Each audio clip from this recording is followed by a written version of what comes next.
نحمده ونستعينه ونستغفره ونؤمن به ونتوكل عليه ونعوذ بالله من شرور أنفسنا ومن سيئات أعمالنا من يهده الله فلا مضل له ومن يضلله فلا هادي له اما بعد حضرات محترم سامعین کرام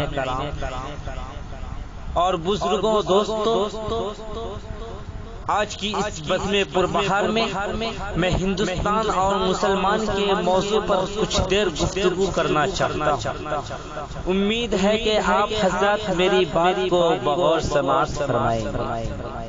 برادران اسلام، آپ ہندوستان کے حالات ماضیہ اور حالات حاضرہ پر ایک نظر ڈالیں گے تو آپ کو حیرت ہوگی کہ کل یہ ہندوستان جو سونے کی چڑیا کہلاتا تھا، آج وہی ہندوستان ایک ناکارہ ٹھیکری بھی کہلانے کے لائق نہ رہا۔ آخر اس کی کیا وجہ ہے؟ اس کی وجہ یہ ہے کہ اسلاف ہندوستان جو پیغام سنائے گئے، جو تعلیم دے گئے، جو اخلاق و کردار کا نمونہ پیش کر گئے، اس پیغام کو، اس تعلیم کو، اس اخلاق و کردار کو ہم بھلا بیٹھے۔ بہت افسوس کے ساتھ کہنا پڑتا ہے کہ وہ ہندوستان جو گنگا جمنی کی تہذیب کا گوارا کہلاتا تھا، وہ ہندوستان جو اتحاد و اتفاق کا ترانہ گایا جاتا تھا، جو مہاتما گاندھی، ڈاکٹر امبیڈکر اور گوتم اور نانک جیسے اخلاق و کردار میں ڈھلے لوگوں کی تعلیم سے اخوت و محبت اور بھائی چارگی کا وطن کہلاتا تھا، آج وہی ہندوستان فرقہ پرست اور نفرت و عداوت اور تعصب کا بیج بونے والے لوگوں کی وجہ سے تباہی و بربادی اور تنزل کی موج سے ٹھپیرے کھانے والا ملک کہلا رہا ہے۔ وہ ہندوستان جو امام الہند مولانا ابوالکلام آزاد، شیخ الہند مولانا محمود الحسن دیوبندی، شیخ الاسلام مولانا حسین احمد مدنی، مولانا عطا اللہ شاہ بخاری، مولانا حفظ الرحمان سہاربی، جزل شاہ نواز رحمت اللہ علیہ جیسے مجاہدین ملت اور جانباز لوگوں کی وجہ سے اتحاد و اتفاق کی تعلیم دیتا تھا، وہی ہندوستان آج نفس پرست، وطن فروش جیسے کم بخت لوگوں کی وجہ سے ظلم و ستم عام کرنے کی تعلیم دے رہا ہے۔ اس کی شان میں علامہ اقبال نے کیا خوب کہا تھا کہ سارے جہاں سے اچھا ہندو ستا ہمارا، کہ سارے جہاں سے اچھا ہندو ستا ہمارا، ارے ہم بلبلے ہیں اس کی یہ گل ستا ہمارا۔ آج وہ ہندوستان اس لائق نہ رہا کہ اس کی شان میں ایسا ترانہ پیش پڑھا جائے، ایسا ترانہ پیش کیا جائے،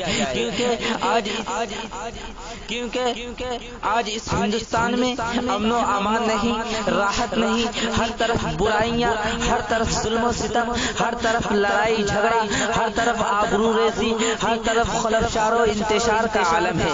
آج اس ہندوستان میں اس بات کی کوشش کی جا رہی ہے کہ مسلمان اس صفحہ ہستی سے مٹ جائے، اس کا نام نشان تک باقی نہ رہے۔ آج اس ہندوستان میں اسلام اور اہل اسلام کو مٹانے کے لیے طرح طرح کی حیلیں اور تدابیر اختیار کی جا رہی ہے۔ کبھی تو آذان پر پابندی لگائی جاتی ہے، کبھی تو کالا بل پاس کرایا جاتا ہے، کبھی مدارس و مساجد اور مکاتب پر پابندیاں لگائی جاتی ہے، اس لیے کہ اسلام مٹ جائے، اسلام کا بول بالا نہ رہے۔ حالانکہ ان فرقہ پرست لوگوں کو سوچنا چاہیے کہ آج یہ ہندوستان جو انگریزوں کی غلامی سے آزاد ہے، وہ صرف اور صرف مسلمانوں کی جانثاری اور قربانی کی وجہ سے ہے۔ اگر مسلمان اپنی گردنیں نہ کٹاتے، خون کی ندیاں نہ بہاتے، اپنا مال نچھاور نہ کرتے تو آج بھی یہ ہندوستان غلامی کی زنجیروں میں جکڑا ہوا ہوتا اور پورے ہندوستانیوں کو مصائب و آلام سے دوچار ہونا پڑتا۔ مگر بہت افسوس ہے ان ہندوؤں پر جو ہمارے اس قربانی کو بھلا بیٹھے اور ہمارے خلاف طرح طرح کے حیلے اور تدابیر اختیار کرتے ہیں، ہمارے خلاف اشتعال انگیز بیانات اور توہین آمیز نعرے لگاتے ہیں اور زہر بھرے کیسٹ کی اشاعت کر کے ہندو مسلم میں خلفشار و انتشار، اختلاف و تنازعات کی دیواریں کھڑی کر رہے ہیں اور بھولے بھالے معصوم لوگوں کی کی تلواریں اور ترشول دے کر مسلمانوں کو قتل کرنے اور مسلمانوں کی ماؤں بہنوں کی آبرو ریزی اور زندگی کی تعلیم دے رہا ہے۔ قوانین کی دھجیاں اڑا رہے ہیں، عدالت کا مذاق اڑا رہے ہیں، مسلمانوں کے آرام و سکون کو چھین رہے ہیں۔ میں پوچھنا چاہتا ہوں کہ ان فرقہ پرست ہندوؤں سے کہ کیا تمہیں مسلمانوں کی شجاعت و بہادری یاد نہیں؟ سن لو، ابھی مسلمان اپنے خواب غفلت سے بیدار نہیں ہوا ہے، ابھی ایمانی جوش نے اسے نہیں ابھارا، مسلمان ابھی کھڑے نہیں ہوئے۔ چونکہ مسلمانوں کو خدا کا فرمان، خدا کا وعدہ خوب یاد ہے۔ اللہ نے مسلمانوں کے یہ بشارت دی، وَأَنْتُمُ الْأَعْلَوْنَ إِن كُنتُم مُؤْمِنِينَ۔ ایمان والے اے ایمان والو، سربلندی و اعلیٰ ہوگی، سربلندی و اعلیٰ ہوں گی۔ نیز فرمانے باری ہے، انما العسر یسرا، ہر تنگی کے بعد آسانی ہے۔ آج مسلمانوں کے ساتھ تنگیاں ہیں، پریشانیاں ہیں، اذیتیں ہیں، تکالیف ہیں، تو کان کھول کر سن لو۔ اذیتیں، یہ تکالیف ہمارے لیے وقتی ہیں، ہمیں معلوم اور اچھے طریقے سے یاد ہے۔ جنہوں نے بھی ایمان قبول کیا، جو بھی دامن اسلام سے وابستہ ہوا، قرآن و احادیث کا عاشق ہوا، نبی کا محب ہوا، خدا کا فرما بردار ہوا، اس کو مصائب کا سامنا کرنا پڑا، حتیٰ کہ وہ اللہ کے محبوب برگزیدہ پیغمبر جس کو رب ذوالجلال نے پیغام لے کر اس دنیا میں لوگوں کی ہدایت اور رہنمائی کے لیے مبعوث کیا، انہیں بھی تکالیف اٹھانی پڑی اور ان پر یہ آیت فرمایا، انما العسر یسرا، صادقائی یعنی تکالیف کے بعد راحت و آرام و سکون کے دامن سے وابستہ ہو گئے۔ دیکھیے، حضرت نوح علیہ السلام 950 برس دعوت و تبلیغ کے کام کرتے رہے، جس کی وجہ سے طرح طرح کے مصائب و آلام برداشت کیے۔ حضرت ایوب علیہ السلام نے کئی سال تک دعوت و تبلیغ کے کام کی وجہ سے تکالیف اٹھائی۔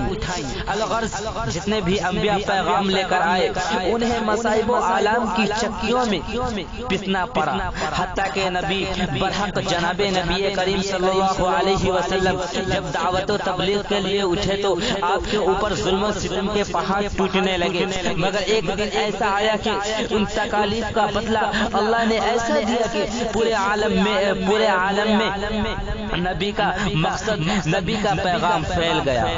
ٹھیک اسی طرح ہم ابھی مصائب و آلام کی چکیوں میں پس رہے ہیں، مگر ایک دن ایسا آئے گا کہ تمہیں بھی ہماری طرح مصائب و آلام کی چکیوں میں پسنا پڑے گا۔ لیکن دوستوں اور مسلمانوں بھائیوں، آپ کا غلبہ اور آپ کی نصرت، آپ کی مدد اسی وقت ممکن ہے جب آپ اللہ اور اللہ کے رسول کے فرما بردار ہو جائیں، نبی کی زندگی آپ کی زندگی میں آ جائے، قرآن قانون سے آپ کی زندگی وابستہ ہو جائے۔ بہت افسوس سے کہا جاتا ہے، آج تکالیف اور اذیتیں مسلمانوں کے سروں میں منڈلا رہی ہے، مگر مسلمان انجام سے غافل ہے، خدا کی یاد سے لاپرواہ ہے۔ اگر آج خدا کے ذکر سے لاپرواہی نہ ہوتی، اللہ اور نبی کے نافرما برداری نہ ہوتی، تو آج اس طرح کی ذلت افتقار کی زندگی گزارنی نہ پڑی، بلکہ آج عیش و عشرت، راحت و آرام ہمارے ساتھ ہوتے ہیں۔ آج درد کی ٹھوکریں نہیں کھانے پڑتے اور ظالم کے ہاتھوں ناحق خون نہیں بہتا۔ ہمارے گھر بار کو، مساجدوں مکاتب کو بلڈروز سے منہدم نہیں کیا جاتا، ہمیں صفحہ ہستی سے مٹانے کی کوشش نہیں کرتے، ہماری عزت و آبرو سے نہیں کھیلتے، آج ہمارے اوپر اپنے ظلم کی آنکھیں نہیں دکھاتے، آج ہمارے سامنے کھلا چمکتی تلوار برچھی ترشول لے کر نہیں آتے، بلکہ وہ ہمارے خوف سے، ہمارے رعب سے سہمے رہتے، ہمارے حکموں کے تابع دار رہتے، وہ ہمارے اشارے پر چلتے، مگر افسوس کہ آج ہم نے اپنی زندگی سے قرآن کو نکال دیا، شریعت مطہرہ کے پاکیزہ طریقہ اور مشن کو پس پس کر دیا، پس پس ڈال دیا۔ دوستو، آپ صحابہ اسلاف، اکابرین، بزرگان دین کی زندگی کا مطالعہ کیجئے اور بتائیے ان کے پاس کس چیز کی طاقت تھی؟ کیا دنیاوی اسلحہ کی طاقت تھی؟ ہرگز نہیں۔ ان کے پاس موجودہ اسلحہ کی طاقت نہ تھی، بلکہ ان کے پاس قرآن کی تعلیم تھی، احادیث کا سبق تھا، اللہ اور اللہ کے نبی کی بتائے ہوئے طریق موجود تھے، ان کے پاس ایمانی اور قرآنی طاقت موجود تھی۔ یہی وجہ ہے کہ اس دنیا کے ہر چیز پر ان کی حکومت، حتیٰ کہ حکومت تھی، حتیٰ کہ درندے چرندے بحروں پر ان کی حکومت تھی۔ نمونہ کے طور پر آپ ایک صحابی رسول کا واقعہ لیں کہ ایک مرتبہ افریقہ کے جنگل کی ضرورت پڑی تو انہوں نے اعلان کیا کہ اے اس جنگل کے جانوروں، آج ہمیں اس جنگل کی ضرورت ہے، اس لیے تم لوگ آج خالی کر دو۔ دوستو، یہ کہنا تھا کہ سارے جانور پورا جنگل خالی کر دیے۔